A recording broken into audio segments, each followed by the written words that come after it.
Այս թեմայի մասին հարգելի բարեկամներ պետք է բարբերաբար խոսել, որովհետև հենց այստեղ է, որ թաքնված է շան գլուխը։ Ուրեմն 2019 թվականին Ամեկ Պլյուսին հարցազրույց է տալիս Կարեն Դեմիրճյանի ընտանիքի ներկայացուցիչը դատարանում հոկտեմբերի 27-ի գործով եւ ասում է հետեւյալը, որ անցել է 20 տարի եւ ինքը կարող է օրենքով սահմանված կարգով որոշակի գաղտնիքներ բացել քրեական գործի հետ կապված, մոտավորապես եմ մեջ բերում, իմաստն եմ մեջ բերում եւ փաստաբանը ասում է Նայիրի Հունանյանը աշխատել է Հայաստանի Հանրապետության ազգային անվտանգության ծառայության հետ։ Եվ տպավորություն էր, որ կեղծ տպավորություն, առաջին հայացքից տպավորություն, միամիտ մարդու մոտ կարող էր տպավորությունը ստեղծվել, որ ահա լրագրողները այդ միտքը վերցնելու են, սկսելու են ուսումնասիրել, դարձնելու են վերնագրեր, բայց բացարձակ լռություն, այսինքն Հայաստանի Հանրապետության ազգային անվտանգության ծառայության գործակալը Նայիրի Հունանյանը զենքը ձեռքը վերցրած գնում մտնում է ազգային ժողով, հայտնվում է երկրի վարչապետի կողքը, սպանում է նրան եւ դա ոչ մի լրագրողի չի հետաքրքրում, այն հանգամանքը այս պրիզմայով ոչ մի լրագրողի չի հետաքրքրում։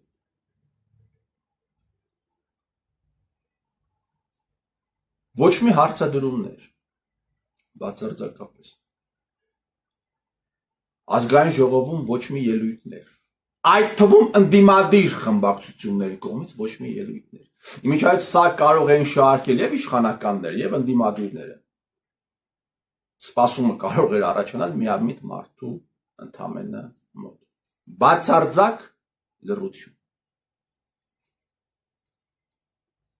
Իմիջիայլոց պիտի ասեմ, որ 99 թվականի հոկտեմբերի 27-ին Սերժ Սարգսյանը զբաղեցրել է նախարարական պոստը զբաղեցրել, նա եղել է ազգային անվտանգության ծառայության ներքին գործերի հետ նախարարության ղեկավարն է եղել եւ ինքը Հայաստանում չի եղել, իշքան գիտեմ, ինքը Հայաստանում չի եղել։ Ընդհանրապես Հայաստանի Հանրապետությունում երբ այսպիսի դարակազմիկ ողբերգական իրադարձություն է տեղի ունենում, Սերժիկը Հայաստանում չի լինում։ Երբ Հայաստանի Հանրապետության ազգային անվտանգության ծառայության միջոցով նրանց գործակալների միջոցով իրականացվում է ՊՊՑ գնդի գրավումը, Սերժիկը էլի Հայաստանում չէր, նա գնացել էր Ղարաբաղ։ Հիմա այս թեման մատնվեց լռություն։ 2018 թվականին Հայաստանի Հանրապետությունում, այսինքն եւս մեկ անգամ այս թեմային անդրադառնանք, ազգային անվտանգության ծառայության գործակալ Նայիրի Հունանյանի դեմը սկսում են զարմանալիորեն բացվել դռները, բոլոր դռները, ընդհուպ միջև հասնում է նա Վազգեն Սարգսյանի կողքը։ Հələ երկու հատ ռագատկա վերցրեք, հարգելի բարեկամներ, կամ պարսատիկ եւ փորձեք գնալ հասնել Ավինյան Տիգրանի կաբինետ։ Տեսնեմ կստացվի ձեզ մոտ։ Հələ երկու հատ փոքրիկ քար վերցրեք եւ փորձեք գնալ հասնել Մեհեր Գրիգորյանի կաբինետ։ Հələ երկու հատ փոքրիկ փայտ վերցրեք եւ փորձեք գնալ հասնել, չեմ ասում վարչապետի, այսպես կոչված 16-րդ վարչապետի։ Գնացեք, հասեք Ռուբեն Ռուբինյանի մոտ, տեսնեմ կարողանաք, բայց Նայիրի Հունանյանը կարողացել է զարմանալիորեն բոլոր դռները սկսել են այս ազնվորության դեմը բացվել։ Սա չի հետաքննվել այս հայտարարությունը։ Հայտարարությունը արել է հիմնվելով քրեական գործի նյութերի վրա Դեմիրճյանի ընտանիքի փաստաբանը, ոչ թե լրագրող է արել, ոչ թե բլոգեր է արել, ոչ թե քաղաքական գործիչ է արել, այսպես կոչված, այլ կոնկրետ այդ գործի նյութերին ծանոթ մարդ։ Անցնում է 20 տարի։ Հայաստանի Հանրապետությունում տեղի ունենում մասշտաբային մի մեծ ռեալիթի շոու, խաբեություն, միլիոնավոր մարդկանց սկսում են օգտագործել որպես մասովկա, 10-րդ դասարանի, 11-րդ դասարանի աշակերտներին դպրոցներից հանել են տալիս, փողոց փագել են տալիս, որպեսզի հետո տանեն մտցնեն Աղդամներում եւ Ջաբրայելներում, հիմնականում Ջաբրայելներում բայրակթարների տակը ու հետո պետությունը այդ տղաներին ճանաչի օկուպանտ խուժան։ Սա եղել է մի մասշտաբային մեծ դավադրություն, հանցագործություն ընդդեմ հայ ազգի։ Կազմակերպիչները, ուզում եք կազմակերպիչներին իմանաք, ձեզ թվում է ԿՊ-ն է սա արել։ Այդ ԿՊ, այդ տարերը, երկու տարերը մանտրայի պես կրկնող ուբլյուդեկներին ես ուզում եմ եւս մեկ անգամ հիշեցնել 17 թվականին կուսակցությունը լուծարվել է փաստացի։ Եվ այն ինչ որ տեղի է ունեցել էլի ազգային անվտանգության ծառայության գործակալների միջոցով։ Ուզում եք գործակալի անուն իմանալ, հիմա ասում եմ Արարատ Միրզոյան։ Ձեզ թվում է Արարատ Միրզոյանը միակ գործակալն է այդ ողջ անսամբլում, ձեզ թվում է Նիկոլ Փաշինյանը չի եղել գործակալ, Արայիկ Հարությունյանը չի եղել գործակալ, Արմեն Գրիգորյանը անվտանգության խորհրդի գործակալ չի եղել, չէ՞։ Հիմա այս հարցը մերի բարձրացնում, այս թեման քննարկվել է ընդդիմադիր լրատվականներում, այս թեման քննարկվել է պարլամենտում, իհարկե ոչ։ Ամեն ինչի մասին կխոսեն, ամեն ինչի մասին մինչև Աննայի ներքնազգեստը, այդ ընդդիմադիր պոռնիկները, ամեն ինչի մասին կխոսեն Կարապետյան Սամվել, լավ է գնայր գետինը մտներ, քան թե դու մտել ես այս խաղի մեջը։ Դու ամորալ սարիկա ես, ընդհանրապես Սերժը ում հետևում կանգնած է, ինքը դառնում է այդպիսին։ Ամեն ինչի մասին կխոսեն, ամեն ինչի, Նիկոլի Ատամներից սկսած, Էդգար Ղազարյանները Նիկոլի Ատամներից սկսած, մինչև Աննայի ներքնազգեստ, հանրային դաշտում կքննարկեն, բայց այս թեմաներին վերաբերյալ կպահեն բացարձակ լռություն։ Հիմա այս հարց եմ ուզում տալ, օրինակ Ռոբերտ Քոչարյանի, եւս մեկ անգամ, քեզ զեկուցել է Գորիկ Հակոբյանը 2007 թվականին, որ Նիկոլ Փաշինյանը ազգային անվտանգության ծառայության գործակալ է, թե չէ։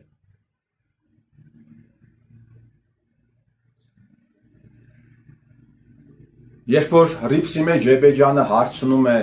Կարլոս Պետրոսյանի մասին, արդար ձևով ասում ես, որ այն ժամանակ Կարլոս Պետրոսյանի ԱԱԾ ղեկավար եղած ժամանակ Նիկոլը ով էր, որ ինձ զեկուցեին, ճիշտ եք ասում, պարոն Ռոբերտ, շատ ճիշտ է։ Իսկ 2007 թվականին էլի Նիկոլը ով էր։ Այս հարցը չի տալիս լրագրողը, որովհետև գնում է արդեն Սերժի տակը։ Այս հարցը հերթական անգամ ես եմ տալիս։ Զեկուցել են ձեզ, որ այս անձնավորությունը, որը Հայաստանի պատմության, երրորդ հանրապետության ամենաընդդիմադիրն է եղել է ԱԱԾ գործակալ։ Սա մեծագույն սկանդալ է, սա պատմության մեծագույն սկանդալն է։ Ինչու չի քննարկվում այս հարցը։ Այս հարցին ինչու չես պատասխանում, պարոն Ռոբերտ։ Հիմա իմ մատնանշած հարցերը չի քննարկվում, այդ թվում ազգային ժողովում։ Երբ որ ես այսպիսի թեմաների մասին խոսում եմ 5-րդ ալիքում, քո կամ քեզ հետ աֆիլացված լրագրողներն ու խմբագիրները մեկ ժամանոց հարցազրույցից ուղիղ կտրում էին։ Ինչու՞։ Տուն եք պահում, պարոն Ռոբերտ, չի կարելի այս թեմաների մասին խոսել։ Սերժի մասին չեմ խոսում, այս ամեն ինչը կազմակերպել է ինքը։ Այս ամենի գլխին կանգնած է ինքը։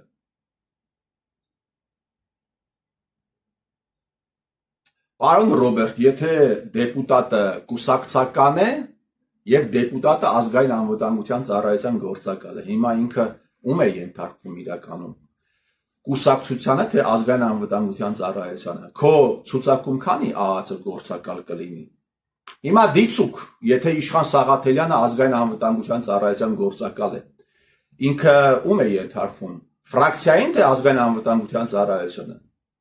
Հիմա օրինակ Արթուր Խաչատրյանը, եթե ազգային անվտանգության ծառայության գործակալ է, ինչու եմ ասում սրանց, այն անձնավորությունը, ով զբաղեցնում է ընդդիմադիր հարթակը եւ չի խոսում իմ բարձրացած հարցերի վերաբերյալ, առաջին հայացքից, երկրորդ հայացքից գտնվում է ազգային անվտանգության ծառայության վերահսկողության տակ, ուրիշ պատճառ ես ուղղակի չեմ գտնում։ Թե ինչու են լռում այս հարցերի վերաբերյալ։ Հիմա այդ անձինք ԱԱԾ-ին են ենթարկվում, թե խմբակցությանը, թե քեզ։ Պիտի հիշեցնեմ ժողովրդին, որ իրականում որևէ դեպուտատ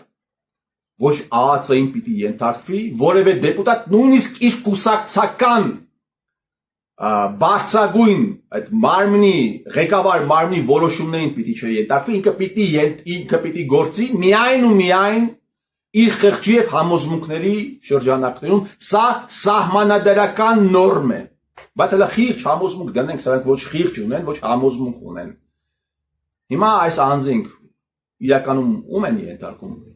Նույն հարցը վերաբերում է Տաշիշ Սամվելի։ Քանի ԱԱԾ գործակալ կա քո թիմում։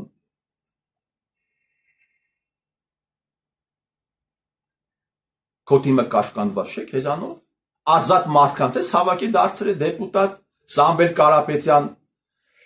եղբայրը ասում է, բանը թուրքի դեմ պայքարի դրոշը վերցրել են, ուզում եմ հիշեցնեմ, որ Սերժիկ Սարգսյանը երբ տղաների մարզաշապիկների վրայից հանել էր տալիս Արադ Լերան նկարը, քո եղբայրը Սերժիկի աշխատակազմի ղեկավարն էր Կարեն Կարապետյանը, չէ՞։ Բայց հիմա թուրքի դեմ պայքարը դարձրել եք դրոշ։ Դու թուրքերի հետ առևտուր չես արել, կոմերցիոն հարաբերություններ չես ունեցել, ընդհանրապես թե վաղ եկել է, հիմա այսպես է պետք։ Ասում է, եթե այսպես շարունակվի, եղբայրը մենք կսկսենք խոսել եւ խոսում է, ասում է դաչան մենք ենք սարքել։ Լսեք, այս ամենը մի օր ավարտվելու է։ Ձեր սարքած համակարգը մի օր փլուզվեց։ Նիկոլ, դու լուրջ մտածում ես, որ Սերժի սարքած համակարգը հավերժ է։ Լուրջ մտածում ես, որ այս համակարգը Սերժի սարքած հավերժ է։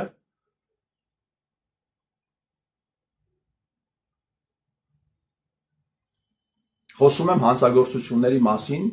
որի մեջ թաթախված է, եւս մեկ անգամ պիտի հիշեցնեմ, հարգելի բարեկամներ, Նիկոլ Փաշինյան, Սամվել Կարապետյան, այս իբրև թե սուր հարաբերությունները, 30 միլիոն դոլար Արցախի լուծարումից հետո Նիկոլ Փաշինյանը Սամվել Կարապետյանին 30 միլիոն դոլարի լավություն է արել։ Այդ ինչպես է ստացվել։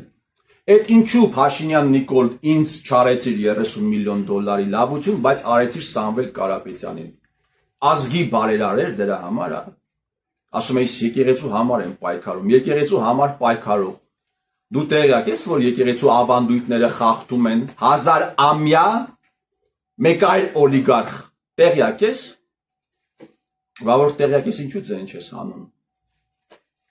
Այս ամենը ֆարս է, հարգելի բարեկամներ, սրանց սուր հարաբերությունները, հիմա կգնան պարլամենտ, կսկսեն այնտեղ իրենց կապիկությունը անել,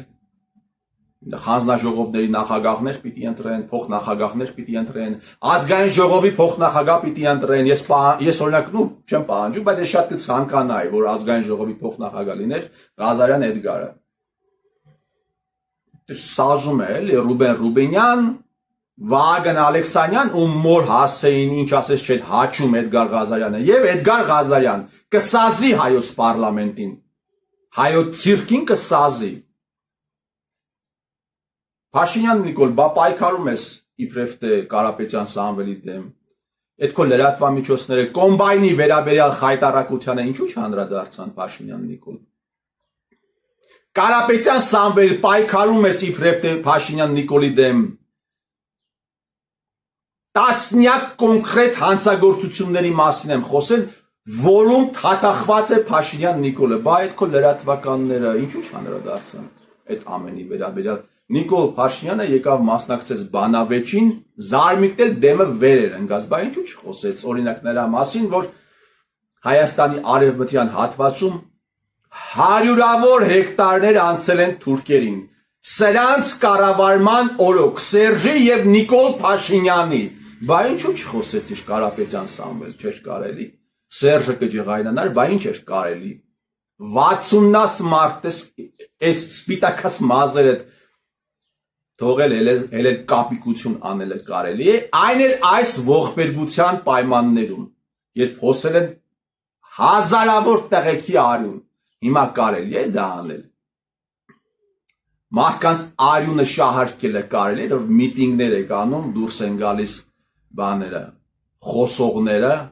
սկսում են եռաբլուրից խոսել, մարդկանց հույզերի վրա խաղալ, ինչ հետ է գնան քեզ ձայն տան, որովհետև հաջորդ 5 տարվա ընթացքում Նիկոլ Փաշինյանի հանցագործությունները լեգիտիմացնելու այդ բարձր եւ պատվարժան գործը դրված է քո վրա, մինչև այդ դաշնակ մաշնակների վրա էր դրված, հիմա էլ դու ես այդ էստաֆետը ստանձնել, դա կարելի է։ Իսկ իմ բարձրացրած հարցերը, որոնք դիտել են, կարդացել են միլիոնավոր մարդիկ, ես հիմա եթե գումարեմ, այդ տասնյակ միլիոնավոր դիտումներ է ունեցել։ Այդ այն ինչ ես գրել եմ եւ այն ինչ ասել եմ, դիտել են, կարդացել են, ունեցել են այդ ամենը միլիոնավոր դիտումներ, այդ ամենի վերաբերյալ չի կարելի խոսել։ Կարելի է միայն կապիկություն անել։